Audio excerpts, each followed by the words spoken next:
Capítulo 14. Recuerdos memorables y tormentosos. La cámara del rey se hallaba escasa de luz, las velas no se daban abasto. Ninguna llama tan pequeña como las que intentaba alumbrar allí podía ejercer la misma fuerza entre los espesos vapores que invadían la habitación, pero al monarca le gustaba camuflajearse entre la luz y la oscuridad. Tal vez creía que hacerlo perturbaría sus pensamientos o confundiría su conciencia. El rey recostó la cabeza sobre la falda de la mujer que le hacía compañía, cerró los ojos e inhaló la mayor cantidad del aroma amargo del incienso. Adormecer los sentidos ha sido un método bastante recurrente desde tiempos muy antiguos. Se pretende entumecer esa vocecita que desde muy dentro imputa la culpabilidad, pero como todo en la vida, siempre hay un margen de error y es posible conseguir el resultado opuesto. El cielo me dará mi castigo, repitió el monarca.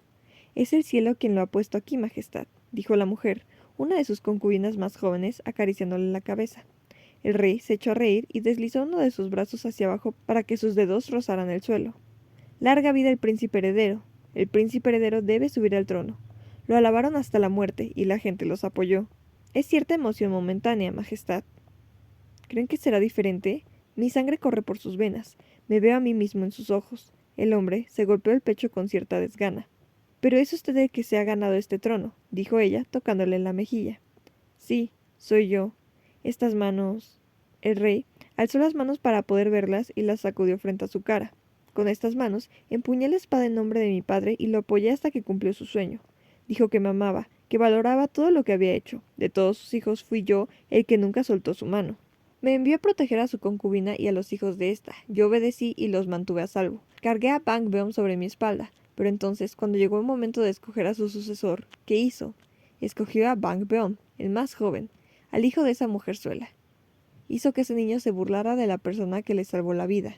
¿Y por qué? ¿Porque amaba a la mujer? No. Todo fue porque quería un heredero que todavía fuera joven. Así mi padre podría mantenerse más tiempo en el trono. Nos tenía miedo. Él les temía a sus propios hijos, aunque nunca quiso admitirlo, no frente a mí. Me trataba con desprecio. ¿Pero por qué me odiaba tanto? Hice lo que hice porque yo también tenía el derecho de reclamar ese puesto. Solo seguí su ejemplo. Y aún así, cuando fui yo el que venció entre todos sus hijos, nunca me reconoció como su sucesor. Eso debería ser castigo suficiente. ¿Por qué tienen los demás que despreciarme también? La mujer sonrió y recitó lo siguiente. Si el viento sopla todo el día, debería cesar durante la noche. Mas, si luchó durante toda la noche, deberá rendirse durante el día. Lo que está enfrentando acabará pronto, Majestad. No debe perderse a sí mismo aunque los demás quieran que lo haga. ¿Qué quieren que haga? El rey tomó la mano de la mujer. Les ofrezco la mano y ellos tratan de amputármela. Primero, Minmun-gil y Minmun-gu. Se alegraron cuando dije que quería abdicar, y ahora Minmun-hyul y Minmun-joe traman un plan perverso para entronizar al príncipe heredero de una buena vez. Fue un castigo justo, Majestad. Se encontró la evidencia suficiente para señalar su crimen. La mujer estiró la mano para revisar el frasco de incienso que estaba en la mesa frente a la cama. ¿Encontrar? ¡Ja!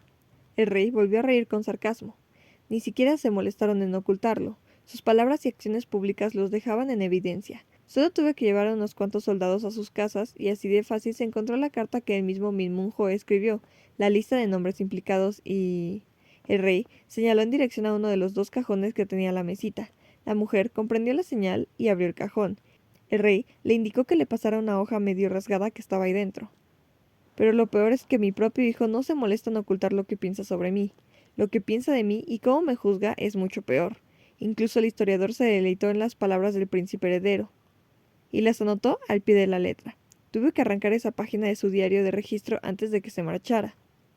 ¿Fue tan grave, Majestad? ¿No es el deber del escriba? Inquirió la mujer.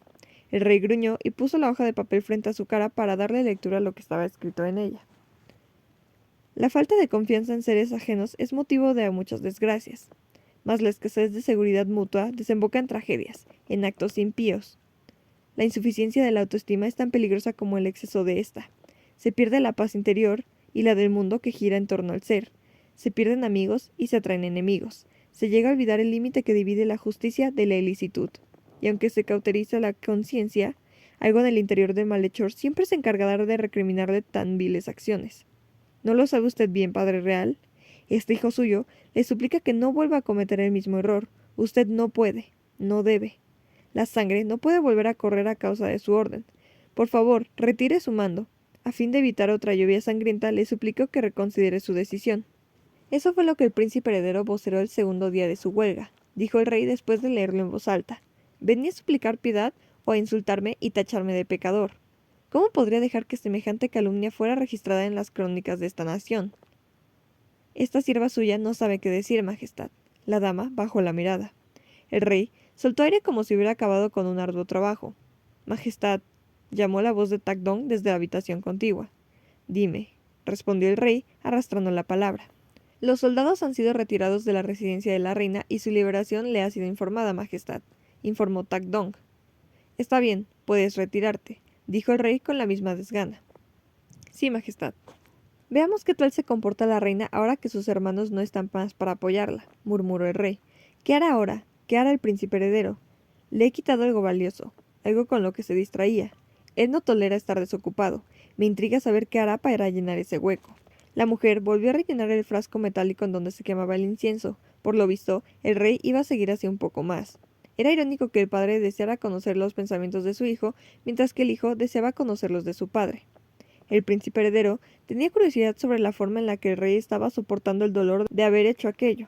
Lo que es más, al príncipe heredero se le retorcían las entrañas cuando pensaba en la posibilidad de que su padre ni siquiera estuviera lidiando con menor rastro de remordimiento. El rey se sentía culpable, o al contrario, se sentía más ligero y satisfecho. El hijo quería saber con desesperación la clase de sentimientos que mantenían cautivo el corazón del rey, después de que, a raíz de ese órgano receloso suyo, sus labios dictaminaran aquel castigo, una sentencia que Ye juzgaba injusta y maquiavélica. ¿Cómo era con exactitud ser el rey de Joseon? Ye no podía pensar en eso con claridad. Tenía el juicio demasiado nublado por los sentimientos de ira, dolor y tristeza que lo embargaban. Cada vez que intentaba cerrar los ojos, veía más luz que cuando los abría, pero esa claridad venía siempre acompañada por la imagen de los rostros alegres de sus primos. Algunos podían sentirse reconfortados cuando el recuerdo de un ser querido fallecido los visitaba en los sueños, pero eso era quizás muy pronto para él. La herida seguía muy abierta. Aquellas visitas se antojaban más a un licor siendo vertido sobre su herida en lugar de un bálsamo.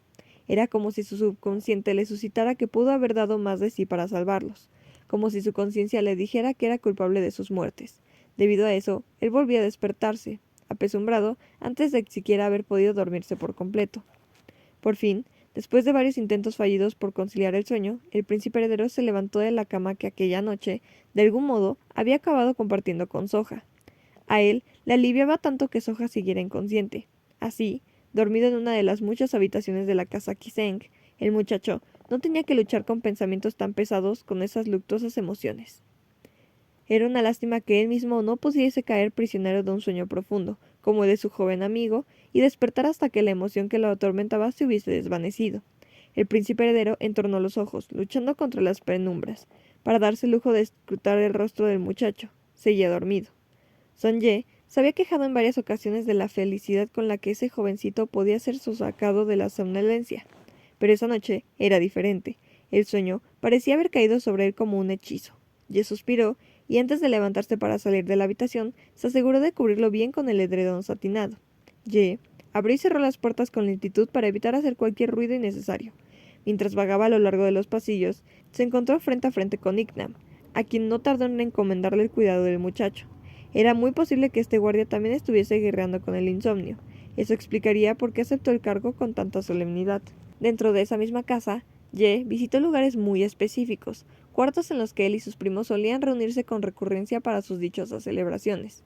Fue así como se dio cuenta de que guardaba muchos detalles sobre el comportamiento de estos en las fiestas. Todavía podía ver la forma tan curiosa en la que Im Job se sentaba a escucharlos conversar, ansioso por descubrir los secretos ajenos, negándose a él mismo desvelar los suyos. Aún le causaba gracia el modo en el que Son Ye tropezaba, bailaba, y las idioteces que hablaba cuando el licor se apoderaba de sus sentidos. Pero qué horrorosa era esa sensación, qué lejanas le parecían ya esas imágenes. Ye sintió la necesidad de llenar un hueco, el vacío que habían dejado esos dos seres dentro de él.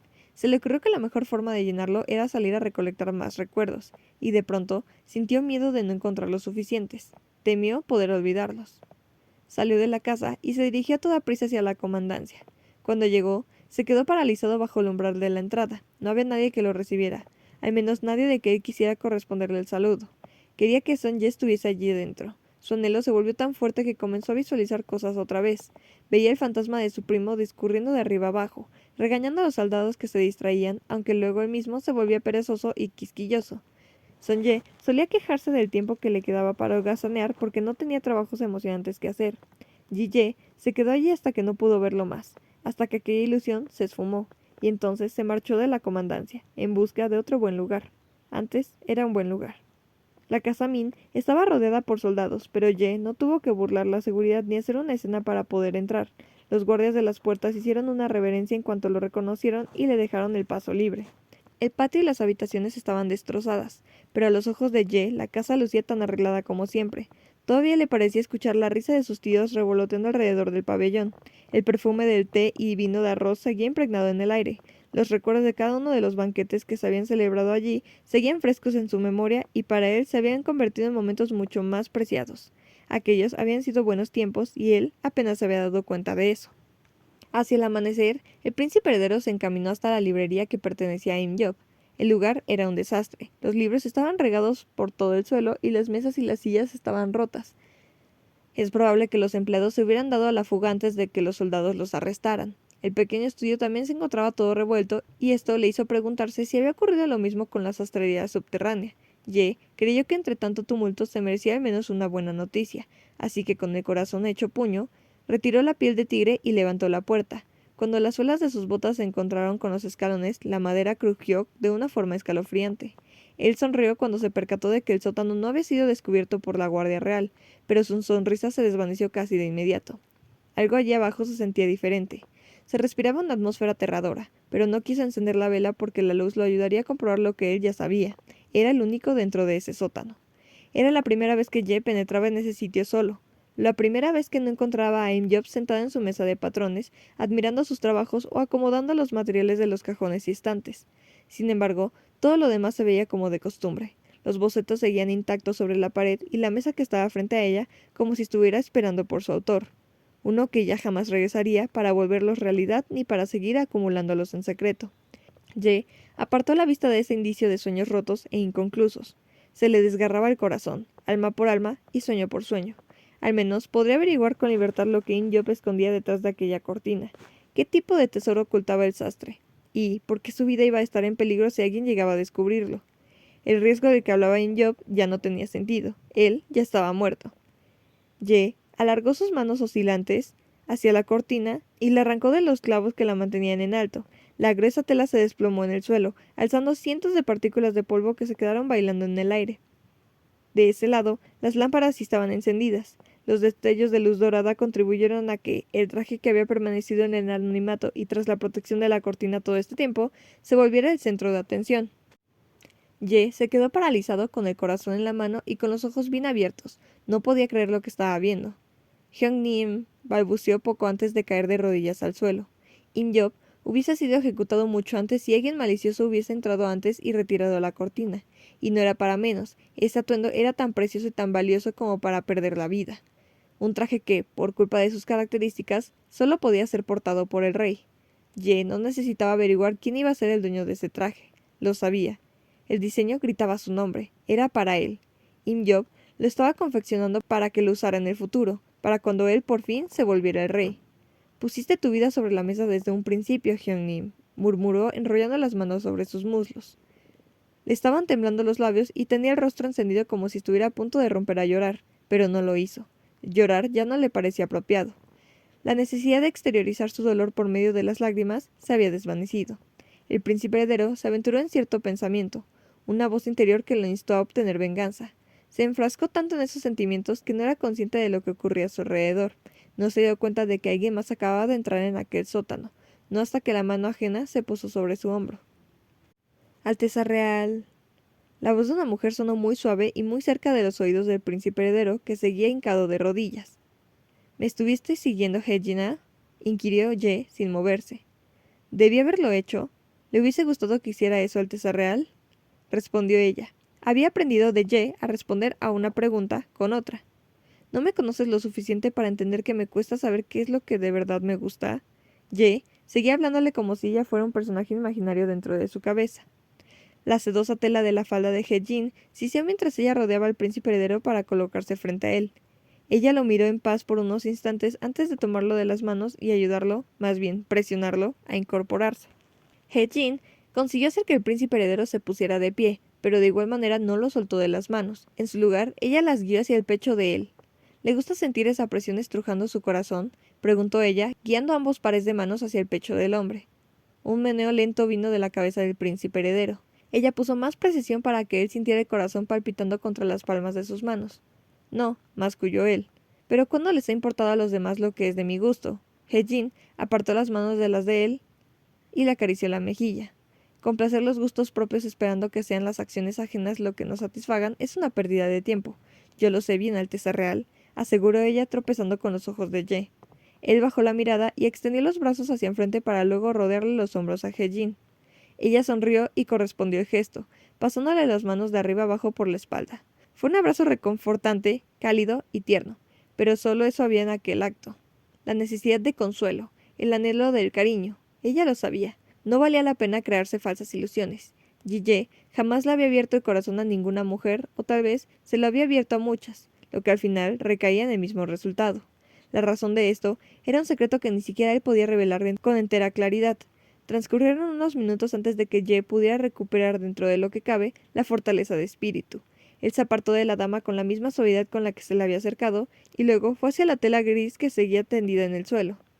—¿Cómo supiste que estaría aquí? —preguntó Ye, mientras buscaba la forma de volver a colocar la cortina.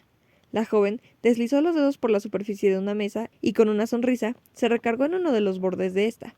No lo conozco por completo, pero sí lo suficiente. Si hasta el momento ha ocultado algún secreto de mí, es porque yo se lo he permitido. Cham, él se rió mientras subía a una silla. Con eso, esperaba ser capaz de enganchar a la esquina de la tela el clavo que estaba incrustado en el techo. —¿Qué hará con el traje? —preguntó He-jin. Los ojos de Ye se volvieron hacia el maniquí.